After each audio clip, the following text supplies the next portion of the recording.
So we're just talking about, relationships in kind of a different, nuanced way.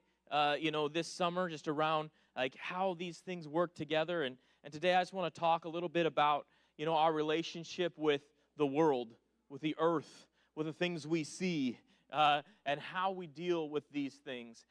Today I've entitled the sermon "Masterful Vision." I have a lady friend here, and she's kind of funny. But hopefully you'll understand more and more as we go along why she is kind of our mascot today.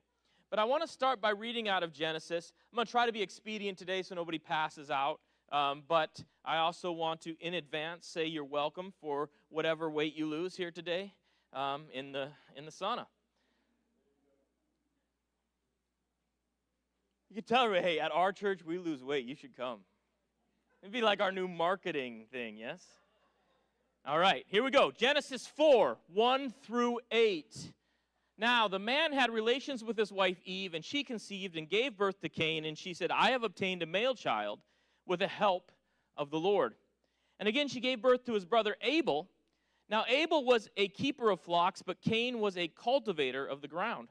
So it came about in the course of time that Cain brought an offering to the Lord from the fruit of the ground. Abel, on his part, also brought an offering from the firstborn of his flock and from their fat portions. And the Lord had regard for Abel and his offering, but for Cain and his offering he had no regard. So Cain became very angry, and his face was gloomy. Then the Lord said to Cain, Why are you angry, and why is your face gloomy? If you do well, will your face not be cheerful? And if you do not do well, sin is lurking at the door, and its desire is for you, but you must master it. Cain talked to his brother Abel, and it happened that when they were in the field, Cain rose up against his brother Abel and killed him. Okay. It's weird to say amen after that. But it is so. So who is hearing this story for the first time? Yeah, exactly. Okay, good. All right. So I just want you to know that this week as I was looking at this passage, and it didn't come, right away. I didn't start at this passage. In fact, I got to tell you right now that I wouldn't be talking about, some things that cause us to maybe look the wrong way. But this week, I was driving my son someplace, and he says to me, hey, Dad. I said, yeah. He says, you don't write sermons, right? I'm like, no, I don't. He said, well, do you even do anything then? Like, what do you even do? And I'm thinking to myself, sheesh.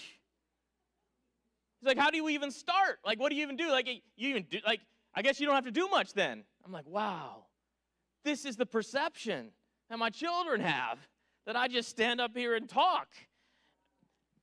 And he goes, well, what do you even do? Like, you start with a passage, do whatever. I said, well, it changes every week. It depends. And I told him, I said, this week, I just heard the Lord say, Master, Master, Master, over and over again. And I thought the whole thing was about, like the Lord as our master. And that is kind of what it's about. But I said, but then first thing I did is I just searched Master throughout the entire Bible and read all of it.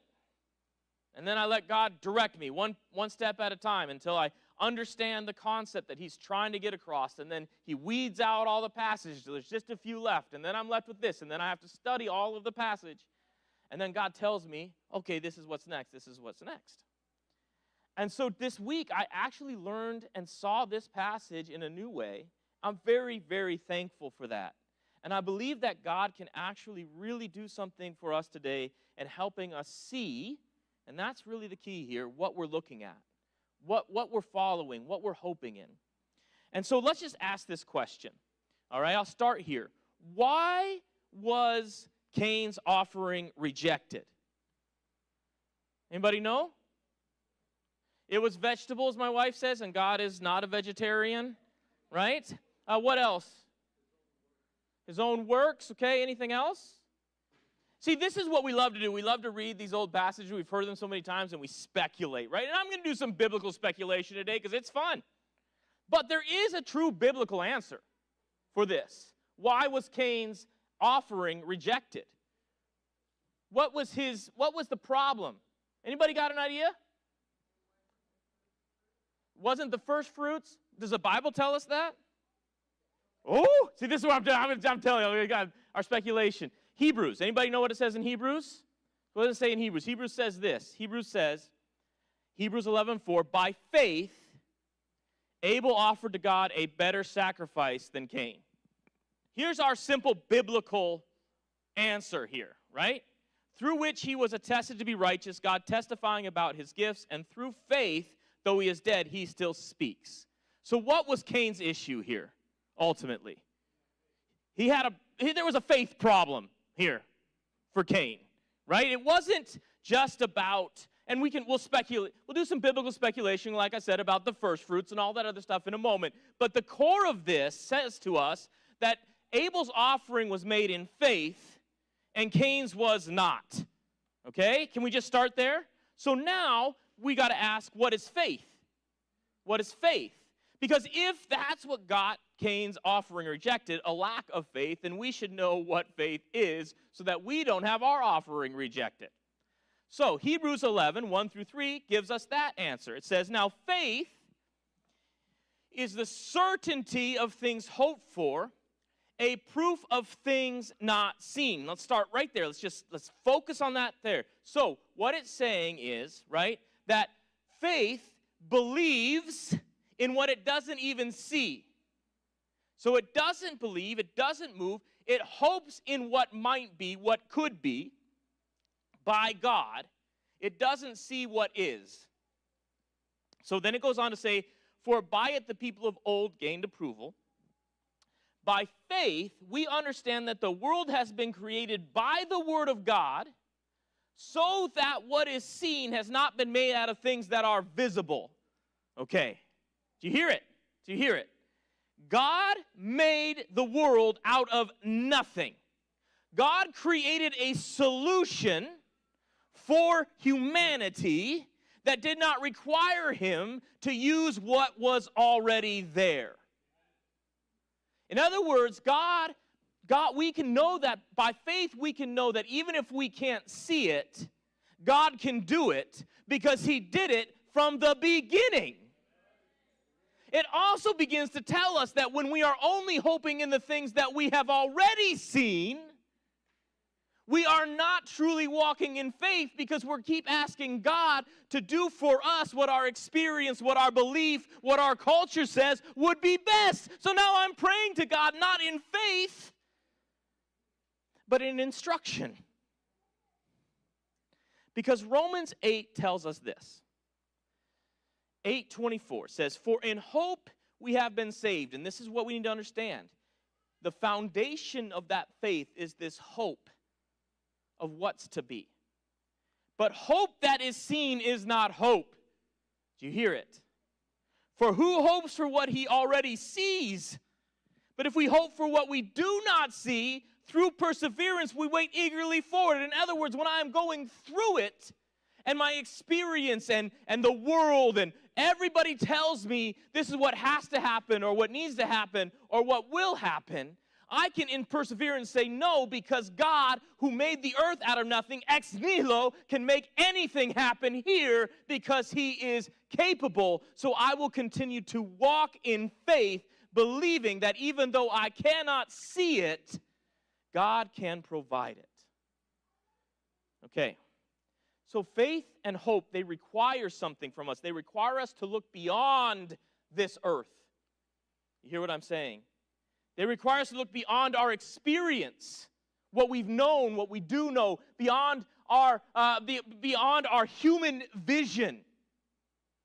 We have to look beyond our human wisdom. We have to look beyond our cultural norms. We have to look beyond what we think is possible. So what does this have to do with Cain? Right? Because we started there, right? And it feels like we went on this tangent, which we didn't.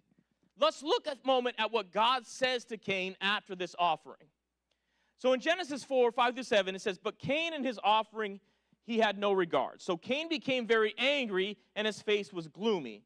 And then it says, the Lord said to Cain, why are you angry? Why is your face gloomy? If you do well, will your face not be cheerful? And if you do not do well, sin is lurking at the door, and its desire is for you, but you must master it. And you say, okay, Josh, that's great, but none of that had anything to do with sight until we read it from a literary space, until we dig a little bit deeper into the Hebrew and realize that this is a pun, the way this is written. There's a connection between, is your face, why is your face down? Why is your face gloomy, right? And then the idea is, will I not accept you? So in the NLT, it says it this way. In the NLT, it says, why are you so angry, the Lord asked Cain? Why do you look so dejected? Why do you look so down? Why are you literally looking down? Okay? You will be accepted if you do what is right. So I will be the lifter of your head. Okay, so this idea is it's directional. Each word represents a different direction. It's not just the way we would see it as, you're going to, it's not happy, sad. It's up, down. So if we look at it this way, it says, is your face fallen? It's a downward motion. Will I not accept you? It's an upward motion. So he's saying to Cain, why do you keep looking here? Okay, so he's implying that something's happening, and we'll get into the whole sin is crouching at your door thing in a second, but he's implying that he's saying, Cain, you have an issue right now because your vision, everything you're seeing, everything you're looking at, everything you're hoping in is here. You need to look up, and it will clear up for you. So what is going on for Cain? Well, this is where we do a little bit of speculation, but we can do a little bit. But the idea is that certainly he has some anxiety. So why do I say that? Well, Cain is making, he's cultivating the ground, right? Whereas Abel has flocks, okay? And when it says after some time, does anybody's Bible say after a year? Because really that's kind of literally what it would mean, right? It would mean after a year, not just after some time. So the reason this is important, the way we look at it, is if you're raising sheep, for example, right? They all breed at the same time, and then they will give birth at the same time, and then you would have to wait until they were, there's a period of time. Whereas when you're cultivating the ground, your produce is coming as it's coming. But we're seeing that in this case, we see Abel brings once he's got a healthy, lamb, if that's what it was, I don't know, right? Could have been a goat, could have been, I don't know. We don't know. Could have been a dragon. I don't know. We don't know, okay? We don't know right now. It doesn't say. It says flocks. So probably a goat, a sheep, right?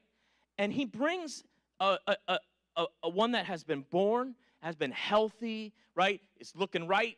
Firstborn, all right? It survived.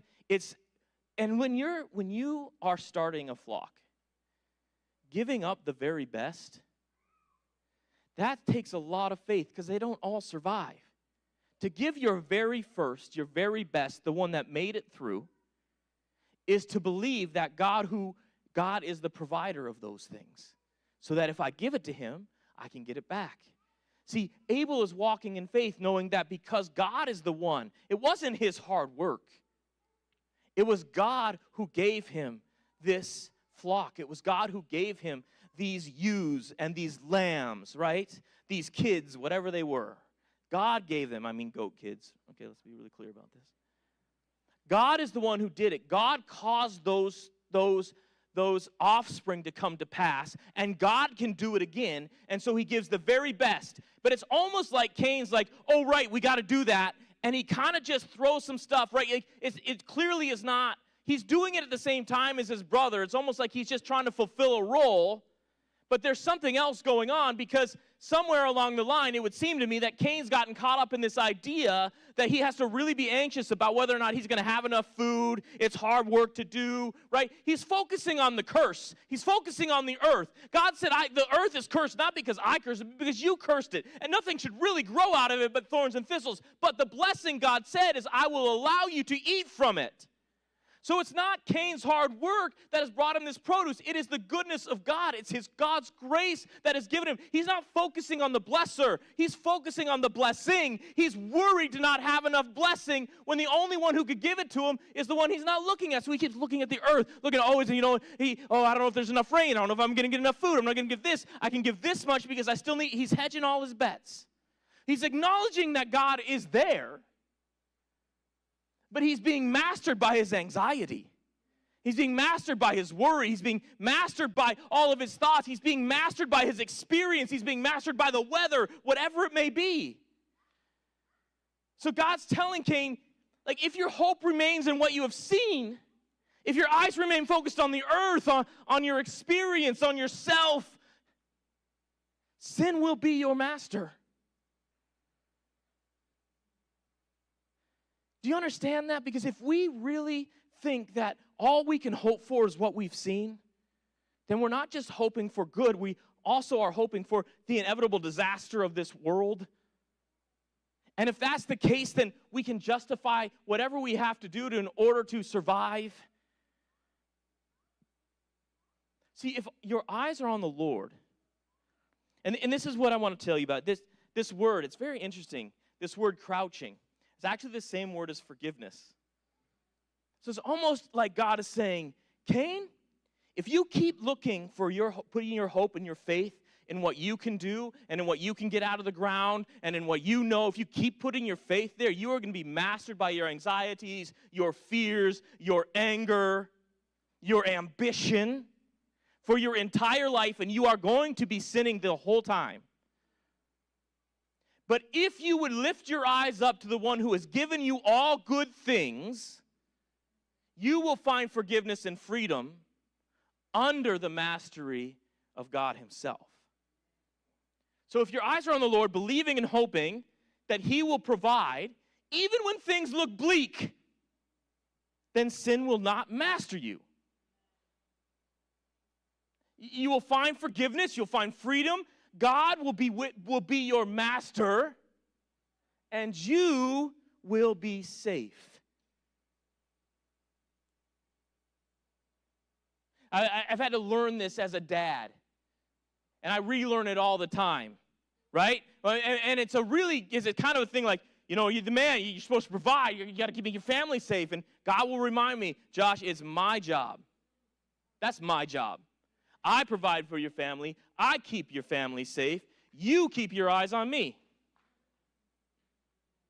Because do you understand what happens when I believe that I am solely responsible for the provision and the safety of my family? When I get to a crossroads where I have to weigh whether or not I should walk in God's ways or do what I think is right to keep my family safe, which one am I going to choose? I'm going to choose the safety of my family over my obedience to Jesus, and that is sin. It's God's job. And so Cain's being mastered by the core of it all is anxiety, but we see these other things start to lurk in, these things that start to master us. Anxiety, anger, affirmation, or the lack thereof, right? And affirmation and acceptance, right? We don't get accepted, we don't get these things. There's some other ones that are going to come out of this, right? This sense of needing some adventure, right? That's really fear as well, FOMO, fear of missing out. We get driven by affection or a lack thereof, and so we want a relationship, all of these things, right? And we become mastered by them because we believe that we can find the solution to those things right here. And so our focus is down. And we see this with Cain, this lack of affirmation from God, right? God doesn't affirm him, he affirms his brother, correct? And so this causes some anger and some anxiety in Cain, and he has this response. Instead of looking up to God and going, yes, God, right, I need to keep my eyes on you, let me go make this right with you, he says, you know what? I'm going to go talk to Abel, and I'm going to talk to Abel about what God said to me, and Abel's going to agree with me and be like, God is being extra. I'm going to go talk to my brother. My brother's going to tell me, yeah, you're right. Why God going to be like that? You gave him something, right? So he goes to Abel, and this is what we do. We keep looking to people for our affirmation, for our acceptance. We keep judging who we are based on what other people say, and then our face is gloomy and downtrodden. Unless, of course, somebody is really nice to us one day. But the reality is, we all know it, our hearts and our minds, they get stuck on the bad things, not the good things. And how often do we not do the same thing that Cain just did? We kind of don't get what we want from somebody. We don't get the response we're looking for, so we go to somebody else and be like, come on, man, that was wrong, right? Like, come on. So Cain, it says in Genesis 4:8, Cain talked to his brother Abel, and it happened that when they were in the field, Cain rose up against his brother Abel and killed him. So obviously Abel didn't actually give him the affirmation he was looking for. And how do I know, what do I know was going on there? I don't know exactly, but I love I talked to you guys about it like biblical arithmetic. In Luke 11:49, okay, it says, for this reason also, the wisdom of God said, I will send them prophets and apostles, and some of them they will kill, and some of them they will persecute. What does that have to do with Cain and Abel? Let's keep reading. So that the blood of all the prophets shed since the foundation of the world may be charged against this generation, from the blood of Abel to the blood of Zechariah.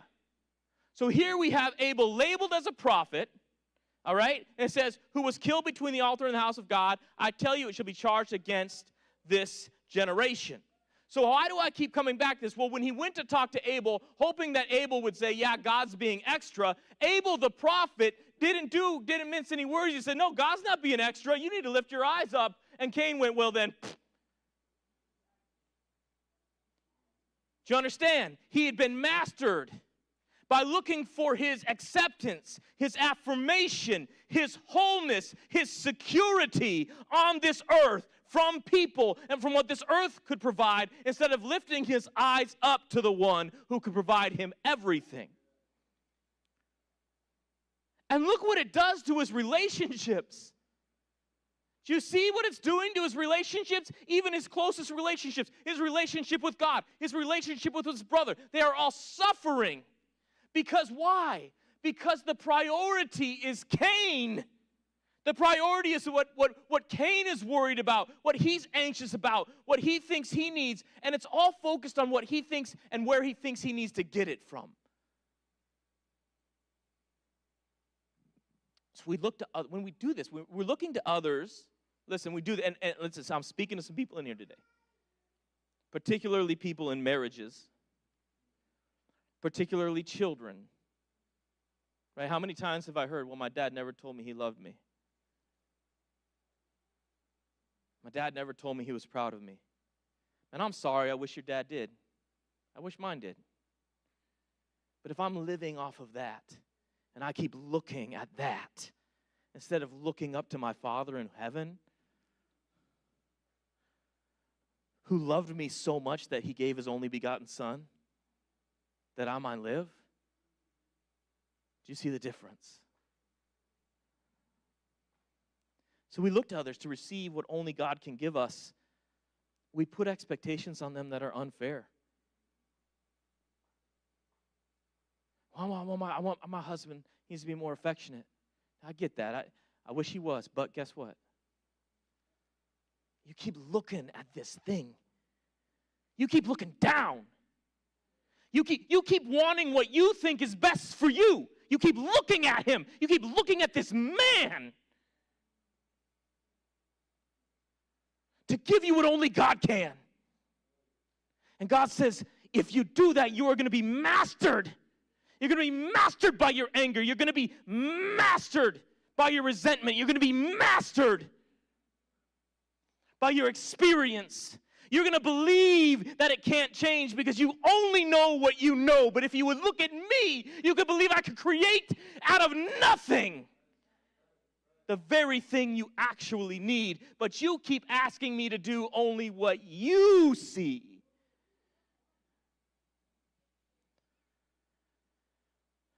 We ask people to be who they cannot be, who they're not inclined. We ask them to do something that's impossible, that they're incapable of, and then we blame them for our lack of vision. And we see this connection, because you go, oh, no, but I believe in Jesus, right? We see this in Luke 8, and I just want you to see this. In Luke 8, the disciples go with Jesus on a journey across the Sea of Galilee. Now, it's important for us to remember that these disciples are fishermen, many of them, and they've seen many a storm. And so they're not like just getting extra about stuff. But this is what it says. Now, on one of those days, Jesus' disciples got into a boat, and he said to them, let's cross over to the other side of the lake. So they launched out. But as they were sailing along, he fell asleep, and a fierce gale of wind, he being Jesus, fell asleep, okay? So here we go. Let's be clear about this. Jesus, God, yes, all right? God, Jesus, decides that this storm is not such a big deal, even though the experience of the disciples say it is. Hear what I'm saying? And God, Jesus, rests. Okay? Now, their experience is telling them that this thing is going to kill them, but Jesus sleeps. Jesus knows what they don't know. He sees what they can't see. So it says, but as they were sailing along, he fell asleep, and a fierce gale of wind descended on the lake, and they began to be swamped and to be in danger. They came up to Jesus, and they woke him up. Now listen to this. They're saying, Master, Master. They're saying to him, Master, Master. And they say, we are perishing. And he got up and rebuked the wind and the surging waves, and they stopped, and it became calm. And he said to them, where is your faith? And we get this revelation where they go, who then is this that he commanded? He made something happen that they had never seen before. And they're calling him Lord and they're calling him Master, but in reality, what's mastering him is their fear and their anxiety. They're saying they're going to him, but they're staring at the storm. They're seeing the earth. They're seeing everything around. They're seeing, and all of that is what's mastering. They're saying, Lord, but they're being mastered by something else. And I wonder, if those disciples had gone in where Jesus was, saw him sleeping, and laid down and slept themselves, I wonder if they would have gotten to the other side. Because what Jesus says to them is, you guys keep looking at what you see. Look to me. What am I doing? I'm resting. And you're busy wasting your time. Because this is what Jesus says about all of this in Matthew 6. And like I said today, I really feel God is just trying to help us see directionally. And I'm not trying to take all day to do all of this. Jesus says to those who are following him, he says, do not store up for yourselves treasures on earth, where moth and rust destroy and where thieves break in and steal. He says to them, like, don't look to the earth, right? For your security, right? Don't I know investments, 401k, all that. He says, don't look there, he says. But store up for yourselves treasure in heaven. He says, invest in something different where neither moth nor rust destroy and where thieves do not break in or steal. For where your treasure is, there your heart will be also. Where do your eyes go? Towards your affections, yes? Towards the things. So he says this in verse 22. He says, the eye is the lamp of the body. So then, if your eye is clear, if your eye is looking up to the Father of lights, your whole body will be full of light. But if your eye is bad, your whole body will be full of darkness. And then he says this, so if the light that is in you is darkness, how great is the darkness?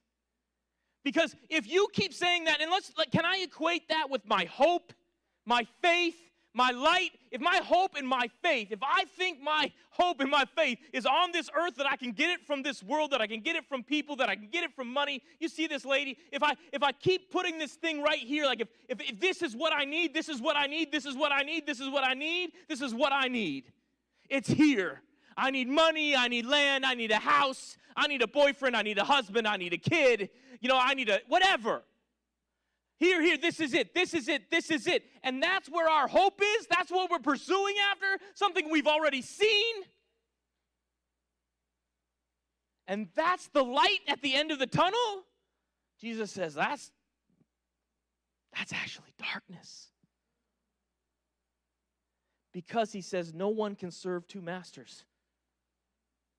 You can't serve your own desires, your own anxieties, your own ambitions. You can't serve your fear and God. For either he will have hate the one and love the other, or you will be devoted to the one and despise the other. You cannot serve God and wealth. I hope you see this verse a little bit differently. You can't be pursuing him, looking to him who can provide you with all things, and still going, no, but I need this to provide. You can't do both. You can't be looking up and looking down. Cross-eyed, weird. No, it doesn't work. You can try, you can get a headache. And that really is where a lot of us are. We got a headache because we spent so much time half believing His Lord and half believing we are. Jesus calls His disciples to keep their eyes on that heavenly goal. Focus on what is above and not below. Focus on what is to come and not what is. Look there for every answer. Every answer. Yes, I realize, listen, I was thinking about this today. There are a lot of common problems, right, that we share in this life. Is there not? Like just little things, traffic, for example, whatever it may be, a lot of common things. But there is only one uncommon solution. That is Jesus. Do you know how many times, just over the course of the last couple of years, as I've been blessed with this project of a truck, that I have spent, in my last 35 minutes watching a YouTube video going, and then I just say to myself, self, why don't you pray? God, can you help me with this? Can I tell you I have no idea how it worked? It just did. I spent half a day. It's an uncommon solution. And sometimes we overlook the simplest things because we're so focused on what we know. And it takes a lot more time. I'm not saying it never works, but it takes a lot more sweat, blood, and tears, literally, when it comes to that truck. He says, look there. Put your hope there. Because when we hope, brothers and sisters, on what we've seen on this earth, we fall into what Stott says this. This is what Stott said. It says, the materialism which tethers our hearts to the earth.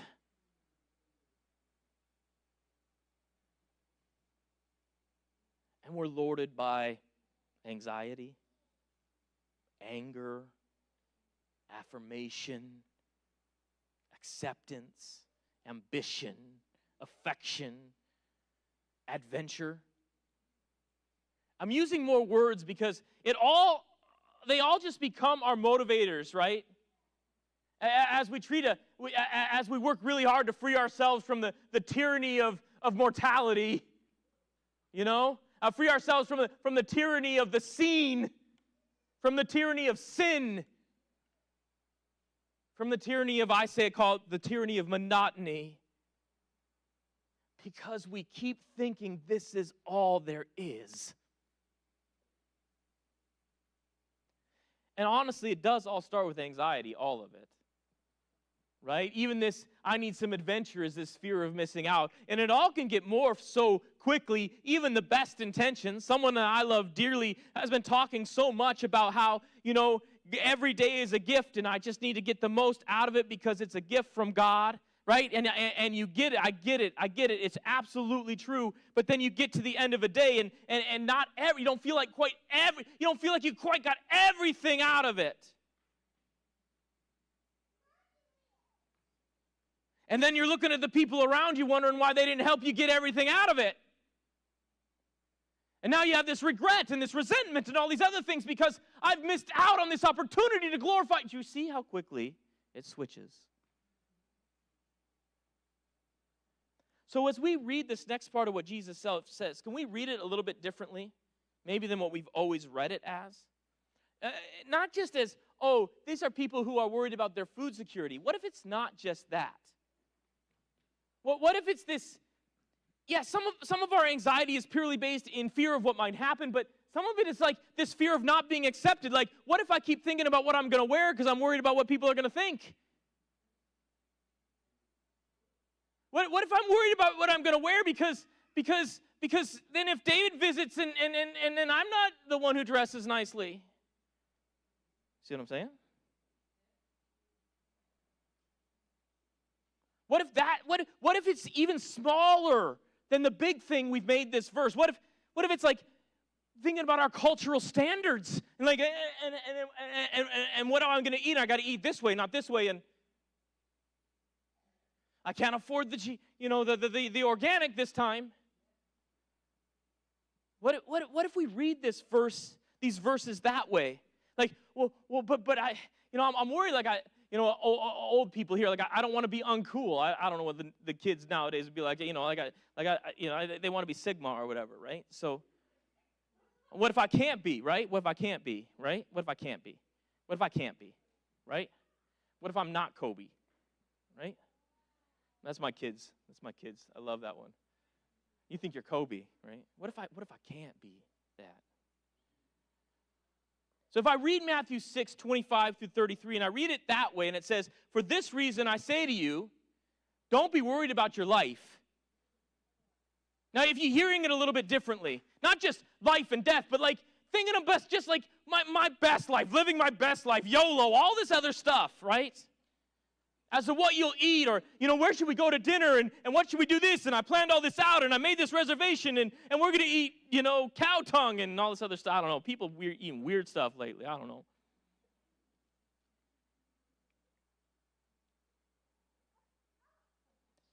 I think it's funny. I think eating cow tongue is funny. I'll tell you why. Because, like, from where my family comes from, eating those sorts of things was desperation. I just want you to see how things change in society. Eating, the guts, the offal, which is awful, right? That was because all the good stuff went away to be sold. And now all of a sudden people are paying hundreds and hundreds of dollars to eat the rejects. Give me back, then fine. I'll tell you what, take the tongue, take the guts, give me back the ribeye. You go crazy over that stuff. And there is so much of this garbage. All of your social media is about going higher, going bigger, going more, getting more. Look at this earth. Look at this. Hope for this. Hope for this. Hope for this. Hope for this body. Hope for this meal. Hope for this house. Hope for this location. Hope for this car. Hope for this. Hope for this. Hope for this. You already got that. I want something better. Show me something I ain't seen yet. Show me something God made out of nothing. I'll take that. So don't be worried about your life and what you're going to eat or what you're going to drink. Know your body. Yeah, read it however you need to read it today. I really believe God was saying, read this a different way. Don't worry about your body, for goodness sakes, as to what you put on it. Or life's more than food, and the body is more than clothing. Look at the birds of the sky, that they do not sow, nor reap, nor gather crops into barns, and yet your heavenly Father feeds them. Are you not much more important than they? And which of you, by worrying, can add a single day to his lifespan? And why are you worried about clothing? Notice how the lilies of the field grow. They do not labor, nor do they spin thread for cotton. Yet I say to you that not even Solomon in all his glory clothes himself like one of these. We live in one of the most amazing places ever. I still am waiting for somebody to wear an outfit that wows me the same way that those mountains do.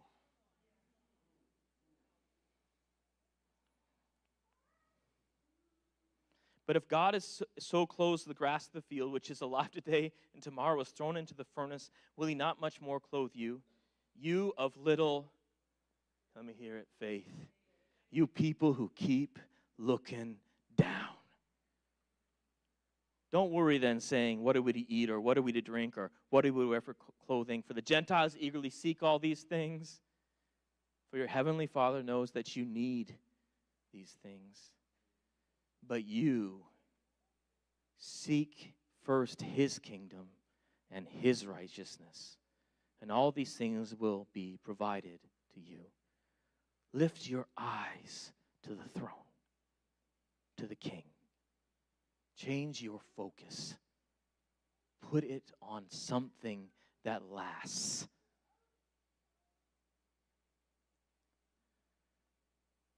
And we're fueled by this stuff. By these needs for adventure, for the addictions, right? What are addictions? It's just like this. I need joy. I need happiness. I need some sort of release.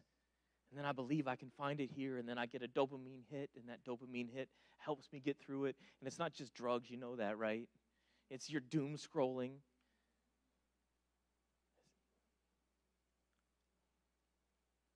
Right? We think that the affection we need can come from someone or something on earth, right? Like, I need love. Yeah, you do. Actually, you were created that way. But who do you look to for it? Because if you keep looking for some man to love you right, we had a saying in the car business, whenever somebody would come and try to buy a car and they wouldn't come back. And when you first start, they would tell you, oh, we're coming back. We'll be back tomorrow. We'll be back in an hour, right? And you're the guy. You're the guy waiting, like looking at your watch going, they said they were coming back in an hour. I'm going to be. And they tell you, you know what? Like, I'll tell him to look for the blue guy in the corner. Like, holding his breath, saying you were going to come back. If you're waiting for some man to give you the affection that you need, we'll find that blue lady in the corner. It ain't going to happen. If you're looking for a parent to affirm you in all the ways you need to be affirmed, I'm sorry. We're just people. Trying our best, most of us, but we're just people. If you're looking at this world and you're seeing all the things that are happening, all the horrors that are happening, and you're getting angry,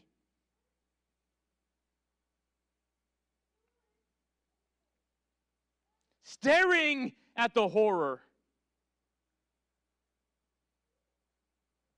it may be time to look to the only one who has a solution that nobody's talking about, who can make something out of nothing. Is God's vengeance enough, brothers and sisters? Who do we look to? See, we have to ask this question, is God a slave to our desires? Or are our desires subservient to Him? Do you understand what I'm saying? Is God a slave to what you think He should do? All of your prayers, all of your thoughts, all of your hopes not really in Him. It's in Him giving you what you think you need. What you've seen, what you know, what you've experienced, what you believe your heart is crying out for. And then He is a slave to fulfill your desires, or He's not God.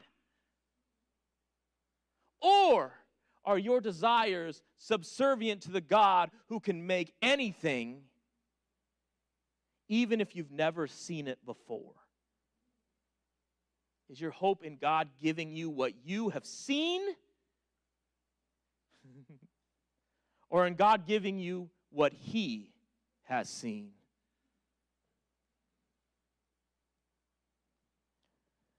I want to close today by reading Psalm 123. And I'm going to first read it through once, and then we're going to go back to it again, and we're going to read it again. Psalm 123, and it says it right here on the slide, actually the first slide, is a song of ascent. And I think it's fitting. A song of ascent would be going up to worship.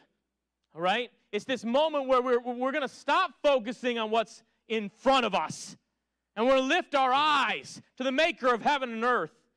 The psalmist says, where does my hope come from? Where do I look to? I have to look to the heavens. So in Psalm 123 it says this, to you I have raised my eyes. You are enthroned in the heavens. Behold, as the eyes of servants look to the hand of their master, as the eyes of a female servant to the hand of her mistress, so our eyes look to the Lord our God until He is gracious to us. Do you see the patience, the perseverance? Not until I just can't take it anymore. No, until the one who made this earth out of nothing takes the next step. I will stay with my eyes fixed on Him. Be gracious to us, Lord. Be gracious to us. Grace is simply the unmerited favor of God to do what we could not do on our own, what we could not see on our own, what only God can do. God, do what only you can do. For we have had much more than enough of contempt. He's kind of talking about enemies, right? But that's just, think about it. What does that cause? Anxiety, fear. Our soul has had much more than enough of the scoffing of those who are at ease. Lord, I see around me, I see all these people living a certain way, living by the rules of this world, by the culture, pursuing money, pursuing what's in front of them, and they are doing just fine. And here I am, wondering where you are. Our soul has had much more than enough of the scoffing of those who are at ease and with the contempt of the proud. So we will stay here humbly with our eyes fixed on the Maker of heaven.